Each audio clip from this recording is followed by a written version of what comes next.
Welcome to Sip and Strip, the podcast where we explore the nuances of desire and unravel the intricacies of pleasure, all while enjoying a glass of your favorite wine. Join us on a journey where we dive into the world of sexual exploration and embrace the beauty of conscious intimacy. And here are your hosts, wine communicator Natalia Suta and sex and intimacy coach Melanie Knight.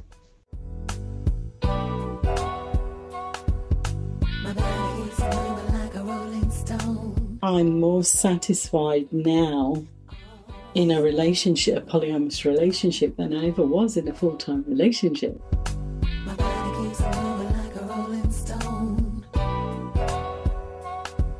There's also this idea that with the one, as in the one, they have to meet all our needs. Yes. And I think I did say this in a previous episode.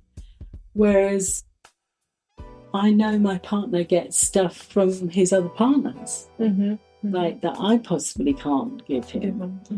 And what's wrong with that?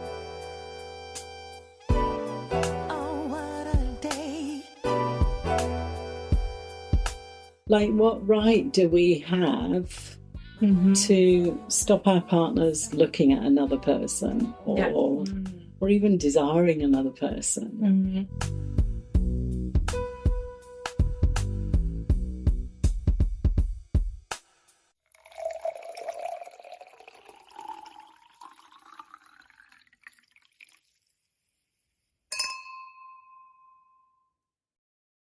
Right, so today we are going to talk about polyamory, which I think it's still quite largely misunderstood as to what it is, how it works, and obviously when there is misunderstanding, there is confusion and judgment. I think a few people confuse it maybe with just cheating on a partner, polyamory, or there is quite a lot of judgment about it being unethical, and quite honestly, until about a year ago, which is when this concept was introduced to me by my partner, I think I had thought about polyamory in the same way, that this is a nasty thing.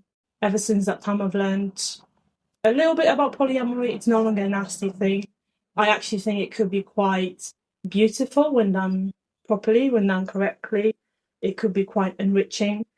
That can be an exciting thing because it opens doors, but it can also be scary because there's potential for hurt and rejection and abandonment, etc., etc. So I think what I'd like to cover, and what I'm sure we will cover, is all the exciting parts of the polyamory, or the scary bits, and also how to bring the conscious sexuality into it. So without further ado, that was a long introduction. I'm just going to dive straight in, and I think I'll start from the basics, essentially, to ensure that everyone's on the same page as to what we're talking about. The first question from me is, how do we define polyamory? Is there a consensus as to what it is? And also, is it the same as ethical non-monogamy, or are these different things? I don't know. There's a simple overview as to what it actually is. So let's start by saying about polyamory. Polyamory, I think, is a mix of words, but the actual definition definition behind the word polyamory, it means many loves, which I love. I really love the concept, and I really love that as a definition. To answer your question about the difference between polyamory and ethical non-monogamy, it's probably quite interchangeable, but there is a slight difference. So I've just looked up a definition here. Polyamory is one type of relationship style that falls under the umbrella of ethical non-monogamy. So all polyamory is ethical non-monogamy.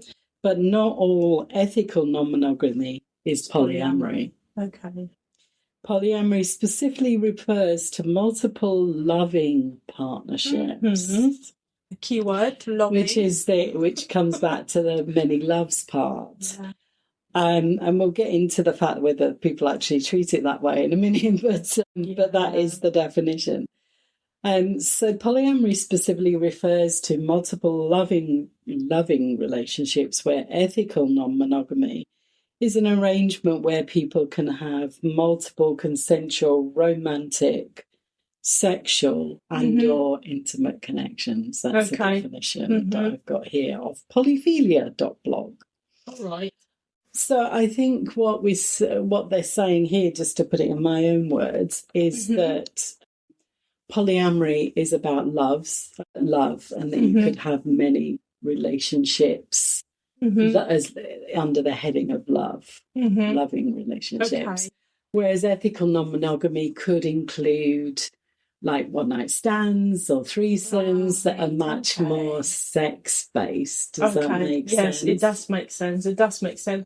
I think one of the further questions that I had was, some people would say that polyamory is just about fucking, or that's how they understand it, which obviously you're now clear that it and I think this is a shame there are a lot of people out there that are using it as a way to just have lots of casual sex. Yeah. I think they'd be better off calling it ethical non-monogamy, because that's probably what it is.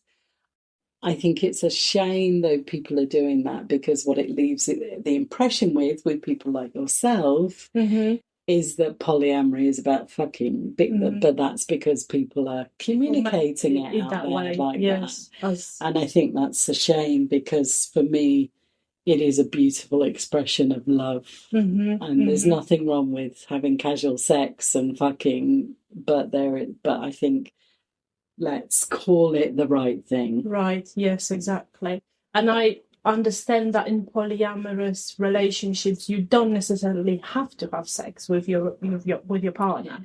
No, I mean, you don't. No, people could have all types of relationships, like love.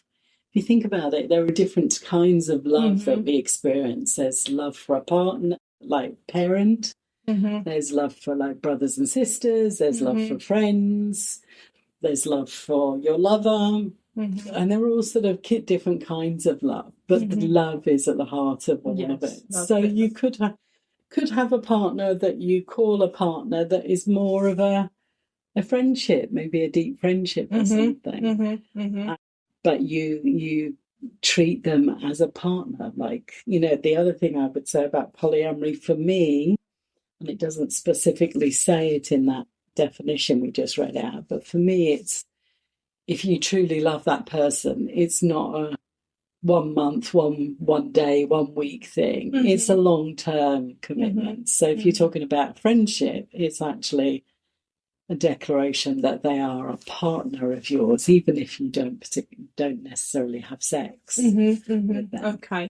Is there a number of partners that we can have, or something that you would recommend? Or is there a limit on that? Or could that be infinity? Well, in reality, there are no rules. This is a new world for people that, that is entirely up to you. It's I love to use the word created, like we create the life that we want to have. And if that contains one partner, that's the life you create. If it contains 3 partners, then that's what you create. Or if it contains 10 or 20. Now, what I would say is, to counter that, is that I've heard of a lot of people having higher numbers of partners. But I personally think that's quite tricky to really honour that. I think it becomes much more a casual thing. Like, I've got this partner that I maybe fuck once a month or something, fuck buddy or whatever you want to call it. Whereas to truly have a relationship where you're supporting each other like partners, I think it's tricky when you get to the higher numbers, because you're not necessarily fulfilling the needs of those relationships. But in saying that, when I talk about created, what I mean by that is that each partner potentially has different needs and different things that they want to do. So it could be that one partner, I don't know, is traveling the world or something. So it's it's more of a long distance relationship, so it doesn't take much time and effort, whereas someone maybe you're living with that's a full-time partner. Yes. And so there's different needs, and these are all things that have to be talked about and worked through. With all the partners. Yeah. And yes, I know that there is a certain hierarchy that you can have, the main sort of partner that you live with, and then a few multiple partners who are like secondary partners, and then again. Yeah, I mean there is a hierarchical and non-hierarchical philosophy as well. But a hierarchical probably comes under the heading of non-monogamy.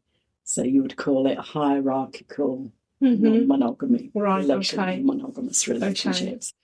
Where, I mean, I had my previous partner, I certainly had that, where we were living together, we considered each other the main partner. And when we decided we were going to see someone else, we would talk directly to that partner and make sure that they were okay with it, so they're being the primary partner. Polyamory very much is often much more about it being non-hierarchical. Okay. Right. Which means that everyone's equal. The same importance. Yeah. Plays the same importance. And that can get tricky, because it could still mean that you potentially live with somebody. Yes. And you have other partners on the side, and that they might potentially get different times that they get to see one another. But the concept is that nobody is a higher value than anyone else. Does that make sense in terms of decision making? It makes sense in terms of decision making. I presume it may be quite tricky when it comes to the practicalities of how this actually looks, because as you say, you may spend maybe more time with one of the partners, or you live with one of the partners, maybe you're married to one of the partners, and then maybe this gets a bit blurry. Well, I think blurry, I'm not sure I would agree with blurry. Okay. I think one of the things, and you talked about conscious sexuality earlier, I would say this is I would describe it as conscious living in some respects. It's not just conscious sexuality, because sexuality sort of is intimating that you're conscious in sex, but polyamory is a lifestyle. It's about everything. It's about where do you go to the shops, what do you who do you live with, what time you spend with one another, all the practical stuff. So non-monogamy and polyamory is much more about the communication. So there shouldn't be any blurriness, right? Because everyone's agreed what they need and can choose to either walk away if it's no longer what they want, or to renegotiate something. Most couples are not great at communicating, I found. And when you bring in other relationships into it, communication is so much more important because of all these things. Like, you have to get really good at scheduling. Right. So scheduling time with and honouring that as well, I think that's really important. One of the things that I love about my partner is that when he says we'll meet, we meet. He's not, he's not, saying, oh, sorry, this has happened, so I've got to go and sort this other partner out. It's no, actually. Yeah, okay. This is, we agree when we're going to meet, and we meet. And he's completely there for me when he is. Yeah, so, completely devoted when he's with you. He's 100% present with you. Yeah. Without, And so this takes a lot. It takes commitment. It takes communication. It takes the desire to be fully there for that person. I personally love polyamory. I think I'm more satisfied now in a polyamorous relationship, than I ever was in a full-time relationship. Right. And why is that? Because when we spend time together, as I said a few minutes ago, he's fully present. We make it a special time. I'll dress up beautifully. We'll do something nice together. We might do massages or things together, a special time together. Whereas when I was living with a partner, it was just like the daily stuff. Yes, right? Go to work, come home, collapse in front of the TV. And if we had a date night, it'd be out at a restaurant. And, there's something really special about when my partner comes over that we are fully connected and fully in it for one another. Yeah, so I think that's a trap what you've just mentioned in monogamous relationship. One of the traps I see is becoming lazy. You live with someone, you think, okay, I've achieved something, I've got a boyfriend, we've lived together, we've been together for 2 years, and you become lazy, you stop contributing towards the relationship. Whereas I feel like, yes, with polyamory, as you say, it's special. You've got this special quality time with that person and you really, really treasure it. Yeah. And it doesn't stop you becoming lazy, I think. I think human beings, we have a tendency to get complacent, to collapse in front of the TV. But I found I do that so much less. I've had hardly at all with my partner. But it still takes something. And this is, again, coming back to the conscious part. And the created part, like, what do you want for your life? Like, I really chose, I wanted a tantric partner. This is the guy I'm talking about. Yes. And that it's transformational. So we practice not becoming complacent. We practice consciously not getting... coming in and whinging to each other about how hard the day's been, but which I used to do with previous lovers. But we're creating this beautiful, beautiful time we have together. Yeah. And that's not the same necessarily for every, relationship, polyamorous relationship. I know of friends who have polyamorous relationships. And they do it because they love that person and they enjoy the time with that person. And, they might have similar interests. So partners get together because of potentially that they like certain things. Maybe it's something they like sexually, like a kink or something like that. Or it might be that they enjoy going to the cinema or the theatre with that person. And so, they have that passion. But I think, again, I would say in a similar way to what I've been talking about, I believe that the fact that they only see that person, say once every 2 or 3 weeks or 4 weeks, whatever, means that they really hold that as special. Yes, make it special. Yes, okay, yes.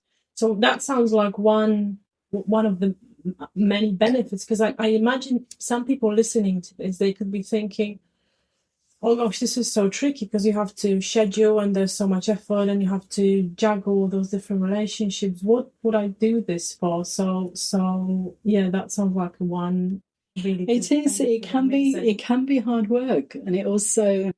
I mean, when I said that my partner, when he says he turns up, and that is to a degree, but definitely. I would say integrity is important to both of us, and integrity is about honouring when you say you're going to do something. Yeah. But also he has children, so there's also, when you talk about scheduling, that becomes really interesting, because it's like, oh well, it's my kid's birthday next week, so I can't have a date night on their normal date night. So.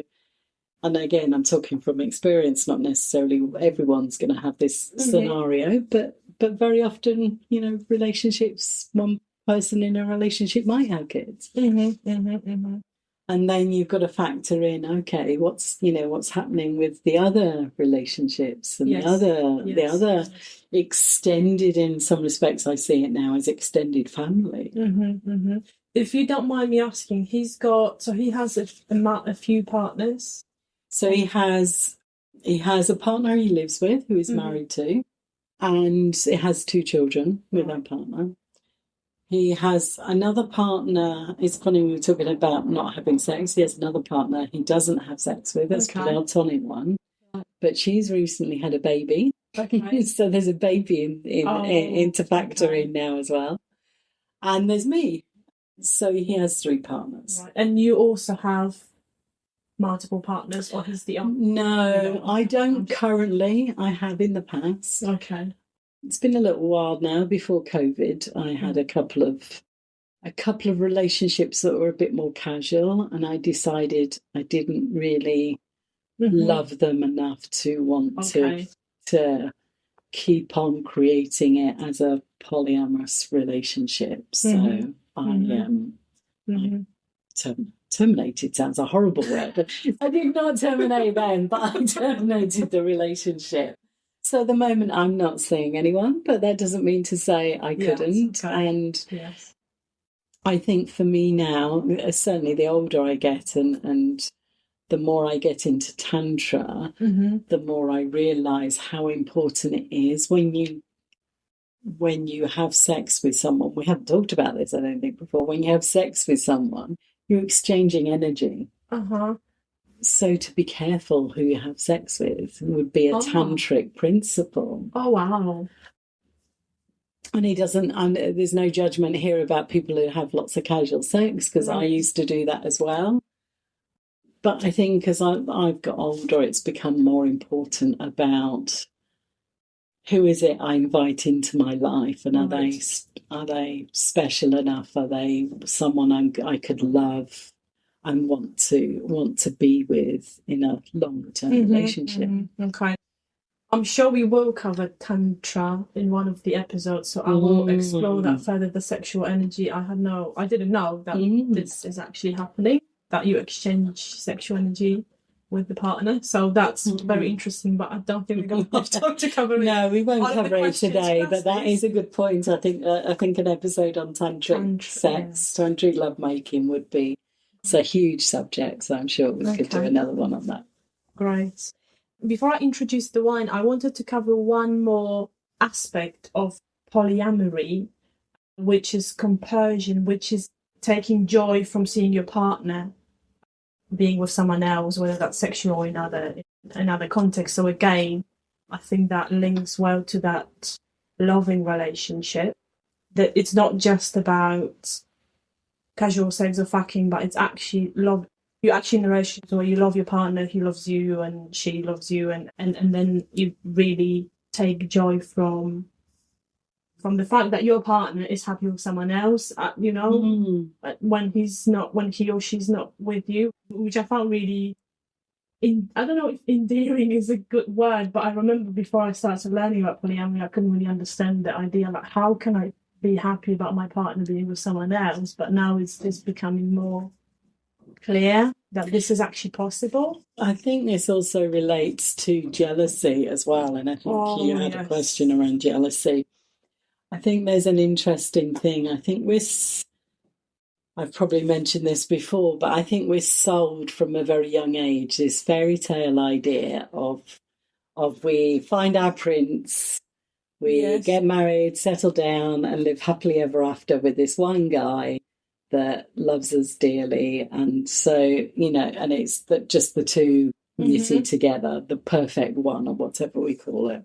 I think recent times, and polyamory has been around a while, but I think in recent times, people are realising that there are many, many ways to live your life. It's what I was talking about earlier about a created life. Like, there is many ways to live our life, We might like the same sex, we might like multiple people, we might, and people are starting to realise that actually there isn't just the one way of meeting. Man meets woman, gets married, lives happily ever after.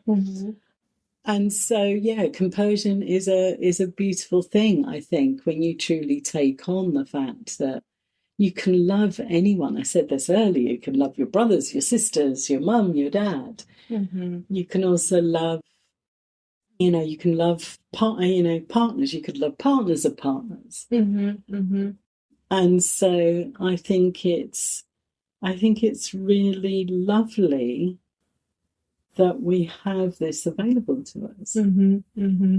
And I was going to add to that a little bit around also, I think there's also, and I might have said this in one of the other podcasts, but there's also this idea that with the one, as in the one, they have to meet all our needs. Yes. And I think I did say this in a previous episode.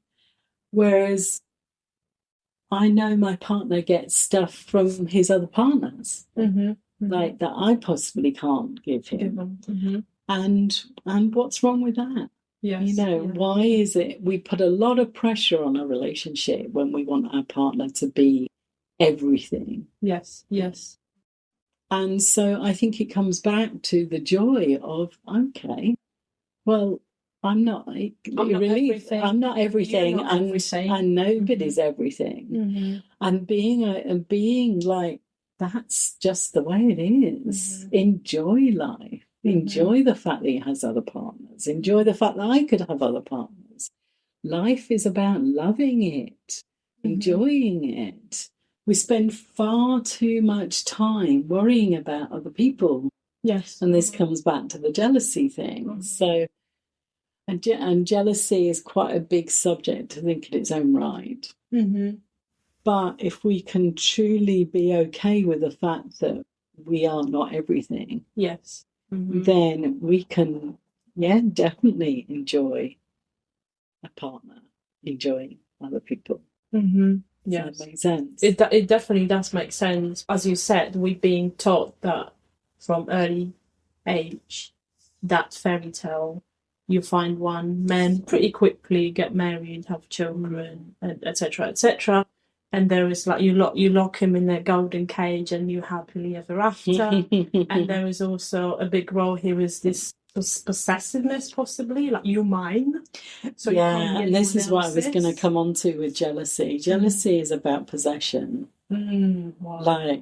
Like the other person is an object that I know. This is harsh, but it's like, but it is harsh when you look at it like that. But it is reality, really, when you think about it.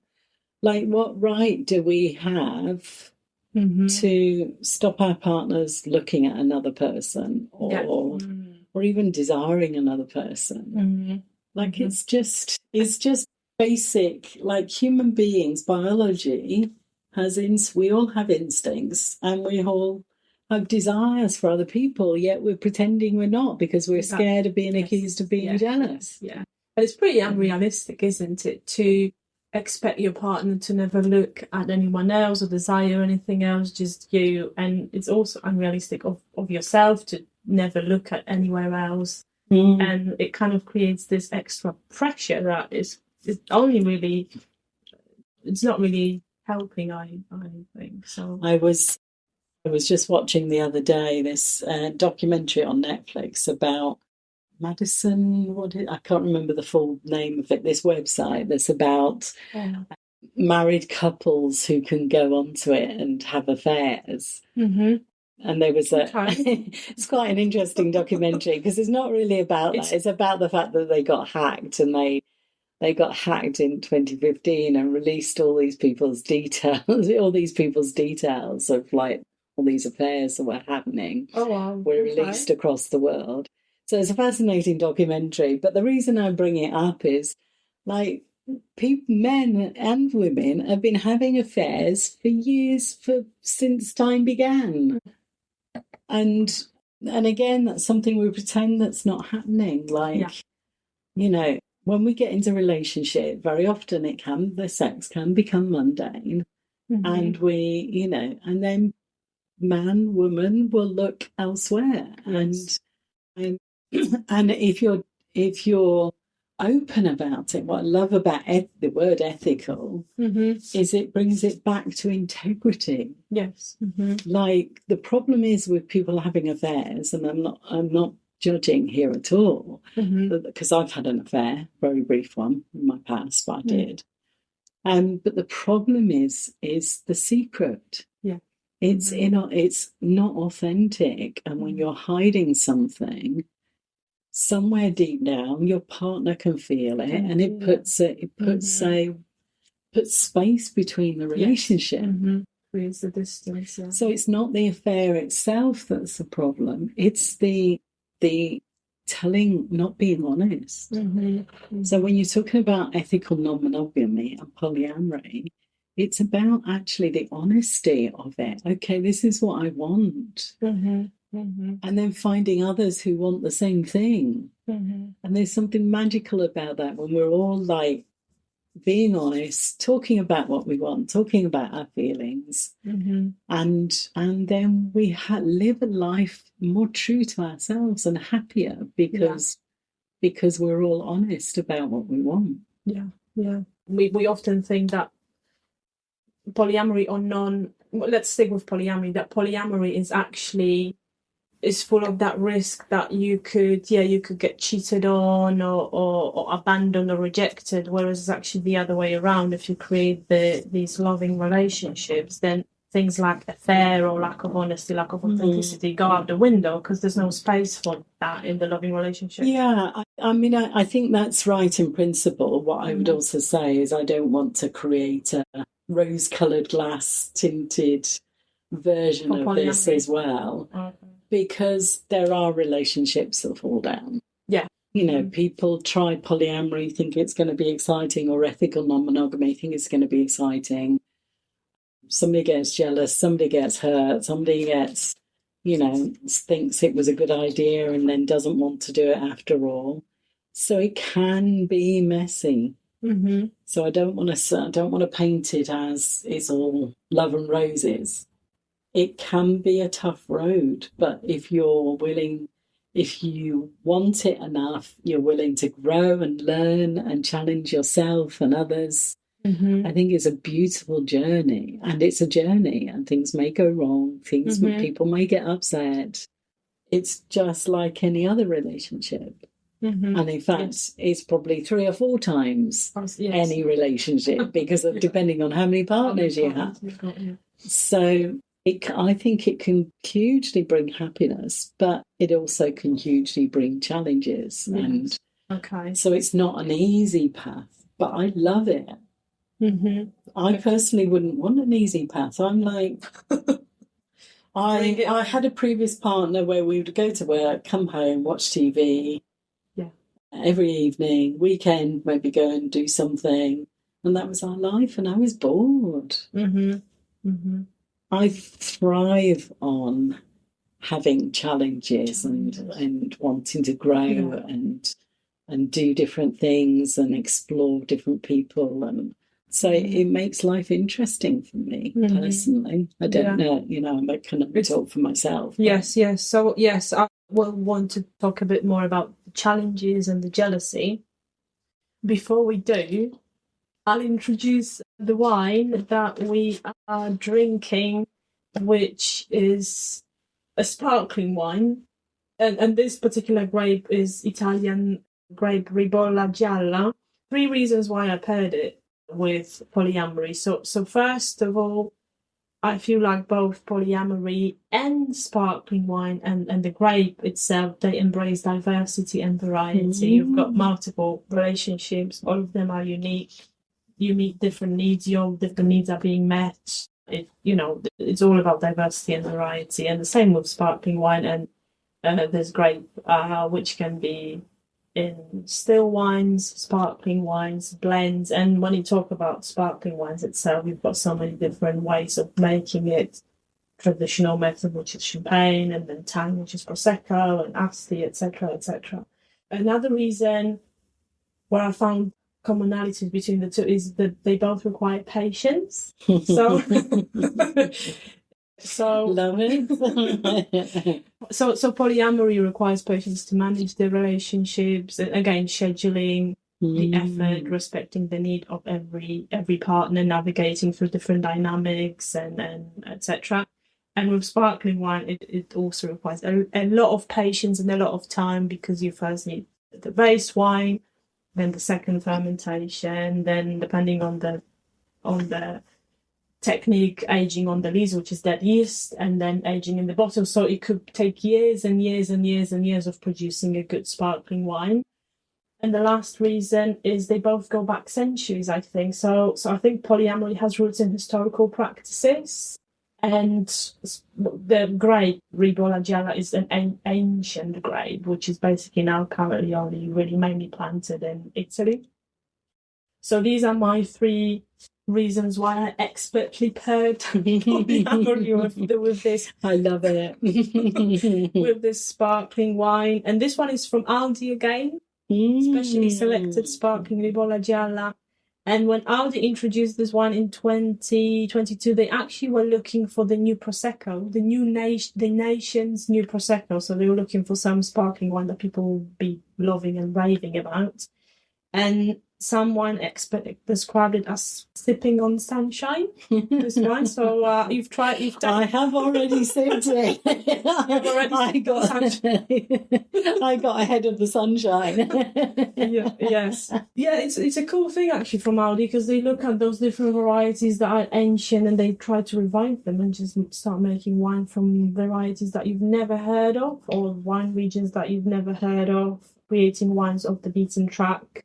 And this one is now primarily only really found in Friuli Venezia Giulia, which is northeast part of Italy. So white wine lovers will recognize it maybe from Pinot Grigio, good Pinot Grigio. That's a good region for it. It's basically in the foothills of Dolomite. So it's again all about the moderate climate, which is helping the grape ripen and retain high acidity, which is very important for the sparkling one because we want it to be very crisp and refreshing. Another place where this grape is grown is Slovenia, and it's called Rebula. So that's the wine. You've tasted it already. So I love it, actually. You did? Okay. It really goes down well. It's almost like sipping on sunshine. Yes. Yeah, it is definitely sipping on sunshine. I love the metaphor. Yeah. I was going to say it's sort of got a feel to it of lemonade in a way. Oh, wow. Lemonade. Do you know what I mean? Just it's quite refreshing. And because and light. Yes. Yeah, so that will be the acidity that we need and the light body. I don't know how much alcohol it's got, but I presume probably moderate, medium alcohol. And the lemony, zesty aromas and flavours. So it is quite easy to drink. I think it costs £7, this one. I saw it on the shelf and I thought that would go really well with polyamory. This one smells like polyamory. Okay.